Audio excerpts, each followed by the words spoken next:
سبيل الدموع سبيل مريح تنهد يا صاحي كي تستريح.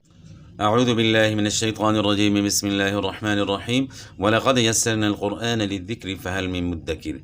آج ہم نون ساکن اور تنوین کے متعلق بات کریں گے، اور اس کا قاعدہ جو ہے نا وہ مکمل سمجھنے کی کوشش کرنی ہے ہم نے. تو نون ساکن اور تنوین کے چار حال ہیں، تو چاروں جو ہے نا ہم نے سمجھنے ہیں. پہلے نمبر 1، پھر نمبر 2، پھر نمبر 3، پھر نمبر 4. تو غور سے آپ نے جو ہے نا اس کو سننا ہے اور سمجھنا ہے، انشاءاللہ فائدہ ہوگا. تو نون ساکن اور تنوین کے چار حال ہیں، تو وہ کون سے ہیں؟ اظہار، ادغام، اقلاب، اخفاء. اظہار کا مطلب ہے کہ ظاہر کر کے پڑھنا، یعنی غنہ نہ کرنا. ادغام کا مطلب ہے کہ ملانا، دو حرفوں کو ملا کر پڑھنا. اقلاب کا مطلب ہے کہ بدلنا، نون ساکن یا تنوین کو میم سے بدل کر پڑھنا. اور اخفاء کا معنی ہے چھپانا، ناک میں آواز چھپا کر غنہ کرنا. تو آگے اس کی مثالیں بھی انشاءاللہ آئیں گی، اور پریکٹیکل طور پہ جو ہے نا وہ انشاءاللہ پڑھ کر جو ہے نا آپ کو بتانا ہے کہ کس طریقے سے جو ہے نا اخفاء کرنا ہے، اظہار کس طرح کرنا ہے، اور اقلاب کس طرح کرنا ہے، ادغام کس طرح کرنا ہے. تمام چیزیں انشاءاللہ ان کی مثالیں بھی آگے آئیں گی.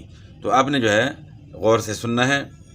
سب سے پہلے ہم نے اظہار کے متعلق بات کرنی ہے کہ نون ساکن تو آپ سمجھتے ہیں کہ جس نون کے اوپر سکون ہو یعنی جزم ہو اس کو نون ساکن کہتے ہیں، اور تنوین، دو زبر، دو زیر، دو پیش کو تنوین کہتے ہیں. تو نون ساکن یا تنوین کے بعد حروف حلقی میں سے کوئی حرف آ جاتا ہے. تو حروف حلقی کون سے ہیں؟ حمزہ، ہا، عین، حا، غین، خا. یہ 6 حروف ہیں ٹوٹل، اور ان کو حلقی کیوں کہتے ہیں کہ یہ حلق سے ادا ہوتے ہیں، یعنی گلے سے ادا ہوتے ہیں. تو نون ساکن کے بعد یا تنوین کے بعد حروف حلقی میں سے کوئی حرف آ جاتا ہے تو وہاں اظہار ہوگا. اظہار کا مطلب ہے کہ غنہ نہیں ہوگا، اور اس اظہار کو اظہار حلقی کہتے ہیں. اظہار حلقی کیوں کہتے ہیں؟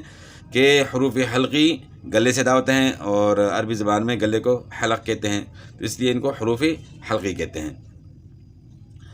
تو نون ساکن یا تنوین کے بعد جب بھی حروف حلقی میں سے کوئی حرف آئے گا تو وہاں غنہ نہیں ہوگا، یعنی اظہار ہوگا.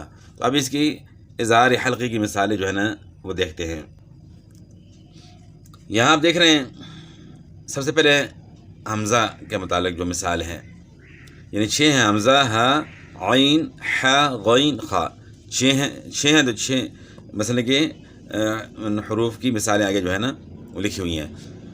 من اخیہ، نون ساکن کے بعد حروف حلقی میں سے حمزہ آ گیا ہے، تو اس لیے یہاں جو ہے نا غنہ نہیں ہوگا بلکہ اظہار ہوگا، یعنی من کر کے نہیں پڑھیں گے، من اخیہ.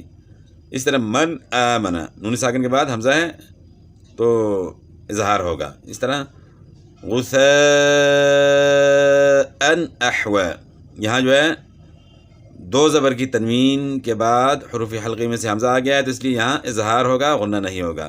تو پہلے جو ہے نون ساکن کی مثال تھی، اور اب تنوین کی، کہ نون ساکن کے بعد اگر حروف حلقی میں سے کوئی حرف آ جاتا ہے تو اظہار ہوگا.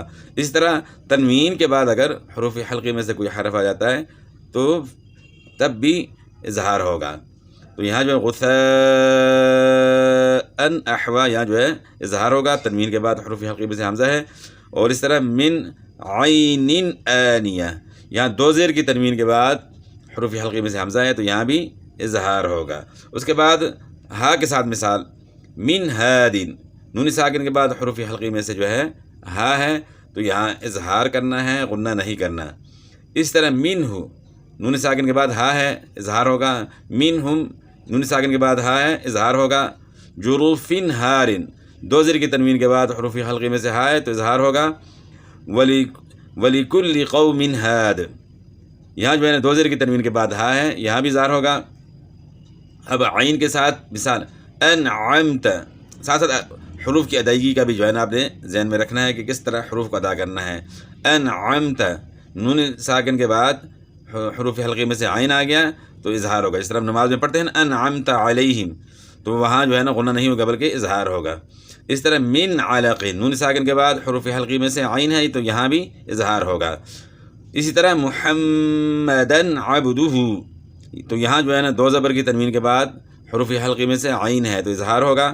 لیوم عظیم، تو یہاں بھی 2 زیر کے بعد حروف حلقی میں سے عین ہے تو یہاں بھی اظہار ہوگا۔ اب حا کے ساتھ من حرم، نون ساکن کے بعد حروف حلقی میں سے حا ہے، اظہار ہوگا یعنی غنہ نہیں ہوگا۔ ونحر، یہاں بھی نون ساکن کے بعد حروف حلقی میں سے حا ہے تو یہاں بھی اظہار کرنا ہے، غنہ نہیں کرنا۔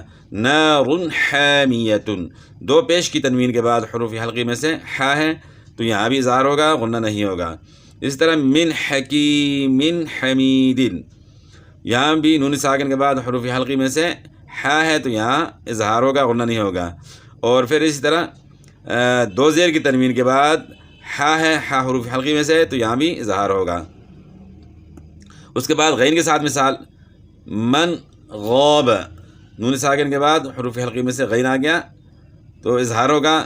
من غیرکم، نون ساکن کے بعد غین ہے، اظہار ہوگا۔ اجر غیر، یہاں بھی 2 پیش کی تنوین کے بعد حروف حلقی میں سے غین ہے، اظہار ہوگا۔ رب غفور، یہاں بھی 2 پیش کے بعد 2 پیش کی تنوین کے بعد حروف حلقی میں سے غین ہے تو یہاں بھی اظہار ہوگا۔ اس طرح پھر آگے خا کے ساتھ جو ہے نا مثال ہم دیکھتے ہیں کہ خا کے ساتھ جو ہے نا بھی اسی طرح ہے۔ لمن خشیہ، نون ساکن کے بعد حروف حلقی میں سے خا ہے تو یہاں بھی اظہار ہوگا۔ من خوف، نون ساکن کے بعد حروف حلقی میں سے خا ہے تو یہاں بھی اظہار ہوگا۔ نخل خاویۃ، 2 زیر کی تنوین کے بعد حروف حلقی میں سے خا ہے تو یہاں بھی اظہار ہوگا، غنہ نہیں ہوگا۔ شیء خلقہ، یہاں جو ہے نا 2 زیر کی تنوین کے بعد حروف حلقی میں سے خا ہے تو یہاں بھی اظہار ہوگا۔ تو اس طرح قرآن پاک میں آپ مزید جو ہے وہ اظہار حلقی کے حروف الفاظ جو ہے نا آپ وہاں تلاش کر کے اور اس کی پریکٹس آپ کر سکتے ہیں کہ کہاں کہاں جو ہے نا اظہار ہو رہا ہے، کہ نون ساکن کے بعد کہاں جو ہے کون سا نون ساکن کے بعد یعنی حروف حلقی جو ہے نا کہاں کہاں ہے، کس لفظ کے اندر ہے، تو آپ نے اس طرح تلاش کرنا ہے۔ اس طرح تنوین کے بعد بھی آپ نے حروف حلقی دیکھنے ہیں کہ تنوین کے بعد جہاں حروف حلقی آ رہے ہیں تو وہاں بھی آپ نے اظہار کرنا ہے اور اس طرح اظہار کی پریکٹس کرنی ہے۔ تو یہ ہم نے نون ساکن اور تنوین کے جو 4 قواعد ہیں ان میں سے جو ہے نا ایک پڑھ لیا، یعنی 4 حال جو ہے نا 4 حال بتائے ہیں تو ان میں سے ایک ہم نے پڑھ لیا، تو باقی انشاءاللہ نیکسٹ ویڈیو میں جو ہے نا آپ نے پڑھنا ہے اور فی الحال جو ہے نا اس کی جو ہے نا آپ نے پریکٹس کرنی ہے اظہار حلقی کی، کہ نون ساکن یا تنوین کے بعد جب بھی حروف حلقی آ جائیں تو آپ نے وہاں اظہار کرنا یعنی غنہ نہیں کرنا۔ تو آج کے لیے اتنا کافی ہے، والسلام۔